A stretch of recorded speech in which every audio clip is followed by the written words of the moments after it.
Jadi pada dasarnya kalau lagu kita masing-masing. Tapi apakah lagu ini layak diterima untuk album? Ya pada dasarnya Ade juga nggak pernah komplain yang kita kasih. Misalnya Mas Irfan ngasih 5, saya ngasih 5, Peter ngasih 5 gitu ya.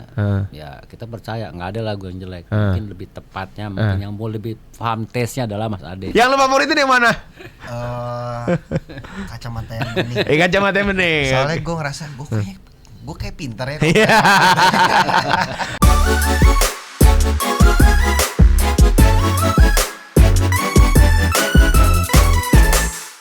Gimana lagu ini bisa bareng sama Ade Govinda dan awalnya kayak gimana workshop dan segala macamnya? Jadi kita bertiga waktu itu pas Mas Ade dan tim My Music ngabarin kita get ready buat next release yuk. Kita sepakat mindsetnya album. Memang kita stok 10 sampai 12 lagu. Karena next release tuh bisa hanya single, album, atau album ya. Ya, kita bikin 10 sampai 12 lagu, terus kita ngobrol sama tim My Music dari lagu yang ada. Sorry agak dikit lagi boleh. Baru ditentuin, kita kayaknya single dulu deh.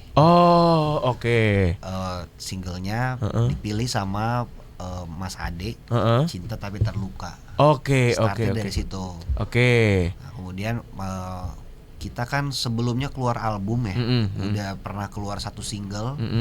Beredaman, terus keluar album, Ikrar, 7 lagu.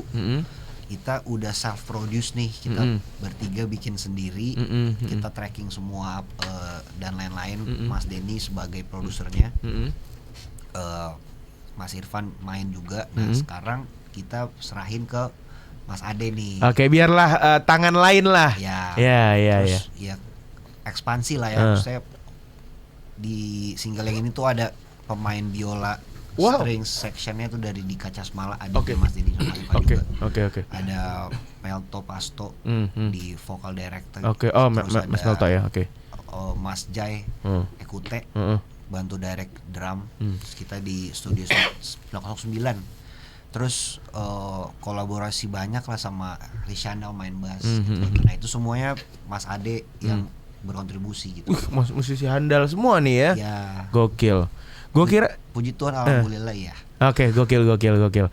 Dan ini bukannya Mas Irfan dan Mas Dencas yang tidak ini produseri, tapi mungkin nyari suasana baru, ada sentuhan tangan lain untuk memproduksi lagu ini gitu ya, bareng sama Mas Ade Govinda ya. Mas Ade memang hitsmaker, memang taste-nya kita semua percaya lah ya. Mempercayakan ke Ade Govinda ya. Terima kasih Mas Ade. Kalau Mas Dencas mau menambahkan, mungkin ini baru aja habis mengarungi lancarnya Jakarta. Lancar tuh 2,5 jam. Pada dasarnya saya Irfan sama Peter nih paham banget gitu. Karena kita lihat Mas Ade ini sekarang lagi hits ya. Dia punya lagu bagus, dia kemampuan produksinya bagus. Bukan berarti kita downgrade, malah kita upgrade. Kita ketemu anak muda yang umurnya mungkin di atas, di bawah kita lebih dari 10 tahun dan Ade sama Mas Deca beda 10 tahun? Lebih mungkin. Wow, Saya baru 24. Iya, dia 14. Masih SMP. Masih ada Govinda masih SMP. Emang kita bukan downgrade, kita upgrade. Iya. Cara berpikir kan beda. Iya. Muda dari kita. Nice, luar biasa. Dan ini 2025 kalau nggak salah, tapi nggak ada rilisan ya? 2025. Iya. Kita keluar album. 2024 atau 25 gitu. 24. Berarti 24 tadi ujung itu kok. 24 ujung. Ada lagi sekarang di 2026 kan di Cinta Tapi Terluka ini. Kalau bikin lagu untuk di Casmala sendiri gitu ya, itu harus workshop apa sendiri-sendiri, udah gue ada lagu gitu. Songwriting berarti ya? Iya, songwriting, bikin musik, lagu dan segala macam. Kayaknya langsung ya kita ya. Workshop berarti ketemu bertiga. Jamming. Ya kita sebenarnya bikinnya mentah dulu. Nanti setelah kita punya basicnya, basic rough lagunya, nanti kita diskusin mau gimana untuk aransemen. Mungkin ada lirik kayak Cinta Tapi Terluka nih, kita butuh saran nih, ada masukan-masukan apa, ada saran dari Peter seperti ini untuk pengucapan vokalnya lebih enak begini. Untuk dari Mas Ade Govinda juga begitu, dari Denny Casmala juga sama. Jadi kita bikin bahan mentahnya dulu seperti itu, bebas mau dari mana aja. Pada dasarnya kalau lagu kita masing-masing. Tapi apakah lagu layak diterima untuk album? Ya pada dasarnya Ade juga nggak pernah komplain yang kita kasih. Misalnya Mas Irfan ngasih 5, saya ngasih 5, Peter ngasih 5 gitu ya. Ya kita percaya nggak ada lagu yang jelek. Mungkin lebih tepatnya, mungkin yang mau lebih paham taste-nya adalah Mas Ade. Ya, album ini nanti kita udah nyiapin album.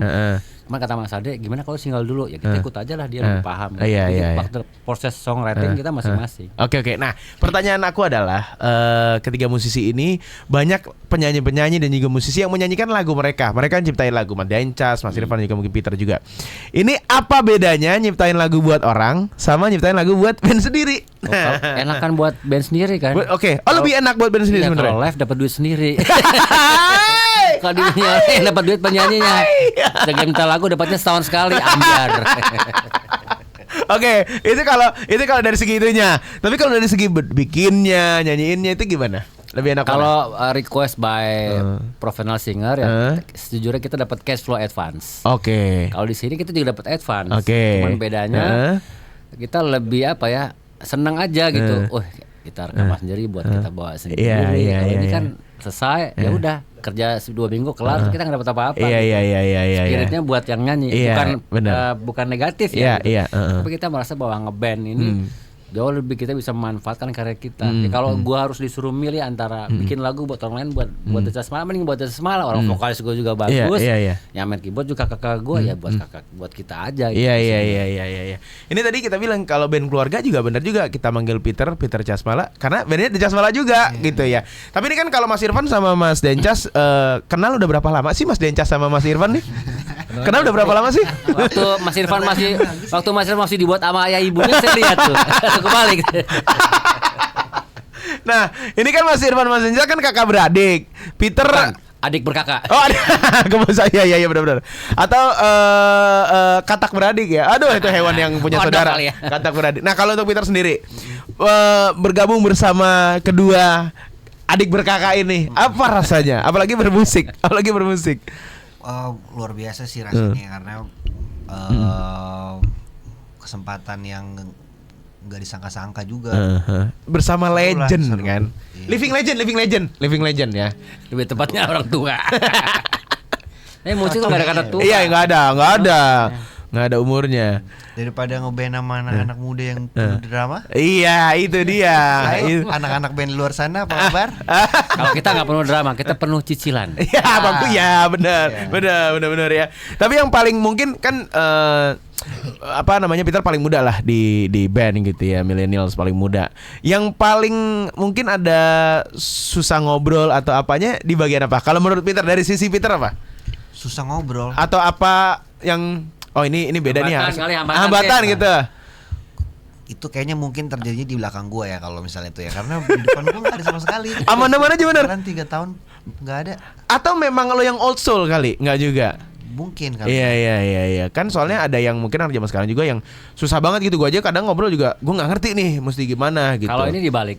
Saya sama Irfan memposisikan bahwa Peter lebih muda. Kita yang adaptasi. Oke. Kita mindsetnya kita senior, kita punya pengalaman. Itu dia.